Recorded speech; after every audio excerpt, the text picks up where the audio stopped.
మేమందరం LIC employees అండి. మేము ఒక 10 రోజులు నేపాల్ అంతా ట్రిప్ వేసుకున్నాము. నేపాల్ వెళ్ళొద్దామని అన్ని ప్లేసెస్ మేము ట్రావెల్ ద్వారా బుక్ చేసుకుని వెళ్ళాము. బట్ వెళ్ళేటప్పుడు బై రోడ్ వెళ్ళాము. సొనాలి నుంచి గోరఖ్పూర్, సొనాలి, భైరవ ఆ ప్లేస్ నుంచి అలా వెళ్ళాము. ఫస్ట్ లుంబిని చూసాము. లుంబిని తర్వాత వెంటూ ముక్తినాథ్ వెళ్ళాలని మేము పోఖ్రా అనే ప్లేస్ లో మేము ఆగాము. పోఖ్రా అనే సిటీలో. పోఖ్రా సిటీ నుంచి మేము ముక్తినాథ్ వెళ్లి రావాలన్నమాట. సో ముక్తినాథ్కి లగేజ్ అంతా తీసుకెళ్లలేమని పోఖ్రా సిటీలో ఉన్న హోటల్లోనే మా లగేజ్ అంతా వదిలేసి ఓన్లీ 2 pairs ఆఫ్ డ్రెస్సెస్ అవి పట్టుకుని మేము ముక్తినాథ్ వెళ్ళాము. ముక్తినాథ్ దర్శనం అయ్యి మేము వెనక్కి వస్తున్నప్పుడు మేము ఇంకా పోఖ్రా సిటీ ఎంటర్ అవ్వకముందే మాకు మా డ్రైవర్, మేము ఏ డ్రైవర్తో మేము ఇండియా నుంచి వెళ్ళామో ఆ డ్రైవర్ మాకు ఫోన్ చేసి మీ హోటల్ దగ్గరికి రాకండి, చుట్టుపక్కల చాలా దారుణంగా ఉంది పరిస్థితి, హోటల్ కాల్చేశారు అని చెప్పారు. మేము నిజమని అనుకోలేదు, నమ్మలేదు. మేము హోటల్ని ఎవరు కాలుస్తారని అనుకున్నాం. కానీ మేము దిగేసరికి మేము వచ్చి మా వ్యాన్ మేము ఊర్లోకి ఇలా ఎంటర్ అయ్యాము. మేము ఏదైతే ముక్తినాథ్ వెళ్ళిన వ్యాన్ మా వ్యాన్ ని అక్కడ ఆపేశారండి. రోడ్డు తోవంతా మొత్తం కాల్పులు జరుగుతున్నాయి. అంటే చాలా కాల్పులు జరిగాయి. ఆ గవర్నమెంట్ ఆఫీసర్స్ అవన్నీ కాల్చడం మేము చూసాం ప్రత్యక్షంగా పోఖ్రా సిటీలో.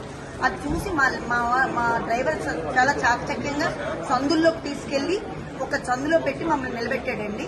అయినా సరే ఆ దగ్గరికి కూడా పిల్లలు వచ్చేసారండి. ఫుల్ వెహికల్స్ 2 wheelers తో వచ్చి మా వెహికల్ మీద కూడా కొట్టారండి. వాళ్ళు కొట్టి అడిగితే లక్కీగా మా డ్రైవర్ నేపాలీ అవడం వల్ల వాళ్ళ భాషలో వాళ్ళకి చెప్పారు, వీళ్ళు ఇండియన్స్ టూరిస్ట్, వీళ్ళని అనద్దు అని చెప్పడం వల్ల వాళ్ళు నెమ్మదిగా వెళ్ళిపోయారు. ఆ రోడ్డు మీద నుంచి మేము 2 hours అక్కడ ఉండిపోయి ఆ తర్వాత నెమ్మదిగా మా హోటల్ చుట్టుపక్కలకి వెళ్దామని హోటల్ వెనకదారని వెళ్తే ఇంకా మంటలు వస్తున్నాయండి. హోటల్ అంతా మంటలు వస్తున్నాయి. మా లగేజ్ అంతా కాలిపోయిందని తెలిసింది. మేము అక్కడ ఉంచుకున్నాం. మేము 12 లగేజెస్ ఉంచుకున్నాం. 12 లగేజెస్, ఎందుకంటే 10 days ట్రిప్ కాబట్టి లగేజ్ ఉంది. ఆ లగేజ్ అంతా కూడా కాలిపోయింది అక్కడ. అండ్ అక్కడ సిలిండర్ కూడా ఆల్రెడీ పేల్చారు, అంటే అంటించేసి ఉంచారు. సో దాంతో మేము లోపలికి వెళ్ళడానికి కూడా మాకు ధైర్యం చాలలేదు. లోపలికి అలౌ చేసే పరిస్థితి కూడా లేదు. సో అక్కడి నుంచి మేము ఏం చేయాలో మాకు దిక్తోచిన స్టేజ్ లో ఉన్నాం. ఆ టైంలో రోడ్డు మీద అప్పుడు ఈ మా డ్రైవర్ని కూడా ముందు మేము ఇండియా నుంచి తీసుకెళ్లిన డ్రైవర్ని కూడా కొట్టారండి. ఆ వెహికల్ ని కూడా డ్యామేజ్ చేశారు. అతనికి బాగా కొట్టేశారు, పూల కుండీలతో కొట్టేశారు ఆయన. సో ఆయన కూడా కొంచెం దెబ్బలు తిన్నాడు. మొత్తానికి ఎలా అయితేనే ఇంకో హోటల్ తీసుకెళ్లాలని మా ట్రావెలర్ అరేంజ్ చేసిన ఆ హోటల్ రోడ్డు కూడా మొత్తం బ్లాక్లు అయిపోయాయని అప్పుడు మా డ్రైవర్కి తెలిసి ఇంకో హోటల్కి తీసుకెళ్లారండి. ఆ హోటల్ చాలా బాగుంది. వాళ్ళు చాలా మర్యాదగా చూశారు మమ్మల్ని. లక్కీగా మేము ఆ హోటల్లో ఉండగలిచాము. ఎందుకంటే ఆ hotel just 1 week before open అయిందంట, కొత్త హోటల్ అయితే. సో ఇంకా అక్కడ ఎక్కువ మంది లేరు కాబట్టి మాకు రూమ్ ఇవ్వగలిచారు వాళ్ళు. మేము లోపల ఉండగలిచాము, అక్కడే ఉన్నాము నిన్న. అయితే అక్కడికి వెళ్ళిన వెంటనే మేము ఫస్ట్ చేసిన పని ఇండియన్ ఎంబసీ, మా వాళ్ళు ఎవరో స్క్రోల్ అవుతున్న ఇండియన్ ఎంబసీ నెంబర్ పెడితే ఇమీడియట్ గా అక్కడ ఇండియన్ ఎంబసీకి కాల్ చేశామండి. వాళ్ళు మీరు ఎక్కడ సేఫ్ గా ఉన్నారో అక్కడే ఉండండి, కాఠ్మండూ రాకండి అని చెప్పారండి.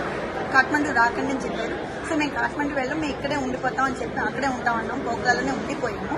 అయితే పోఖ్రాలో ఉన్న తర్వాత అక్కడి నుంచి మన్నాడు పొద్దున్న నేను లోకేష్ సార్, అంటే ఈ లోపు మనకి ఆర్టీజీఎస్ వాళ్ళు చేశారండి, ఎన్ఆర్టీ వాళ్ళు చేశారండి. వీళ్ళందరూ ఫోన్లు చేస్తూనే ఉన్నారండి. ఆ తర్వాత ఏపీ భవన్ ఢిల్లీ నుంచి కూడా ఫోన్లు వస్తూనే ఉన్నాయి మాకు కంటిన్యూస్ గా. And at morning 10:30 also sir Lokesh sir తోని వీడియో కాల్లో జూమ్ కాల్లో జాయిన్ అవ్వమని కూడా మాకు మెసేజ్ వచ్చింది. మేము జాయిన్ అయ్యాము. ఇంకా ఆయనతో మాట్లాడిన తర్వాత మాకు ధైర్యం కూడా వచ్చింది. ఆయన ఎంత జాగ్రత్తలు చెప్పారంటే ఫోన్ ఛార్జింగ్ పెట్టుకోండి, మీకు ఎప్పుడు ప్రతి 2 గంటలకి మీకు అప్డేట్ వస్తుంది. సో మీరు జాగ్రత్తగా ఉండండి, మీరు అసలు అక్కడి నుంచి మేము ఏదో ఒక మిమ్మల్ని ఎలాగో అక్కడి నుంచి తీసుకొస్తాం అని ఆయన ఎంత ధైర్యం చెప్పారండి.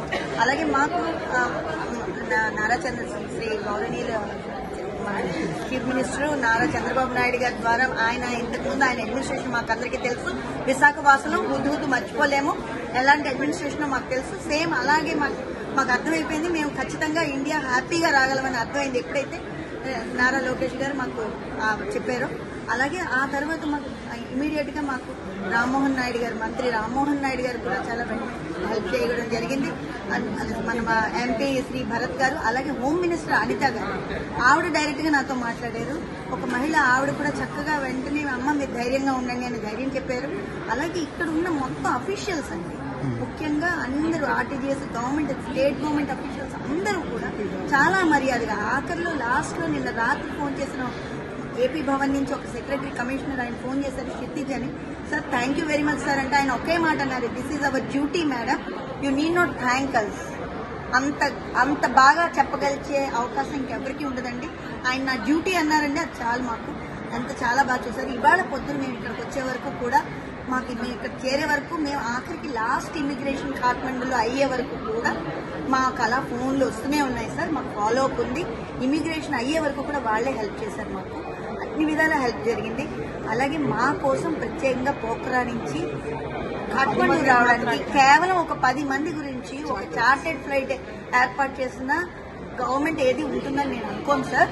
This is the first time, అంటే మేమైతే వినలేదు సార్, ఇదే ఫస్ట్ టైం. మాకు ఇది చాలా అంటే వీఆర్ సో లక్కీ. అంటే అక్కడ సేవ్ అయ్యాం ఒక లక్, ఇక్కడికి రాగలగడం ఇంకో లక్.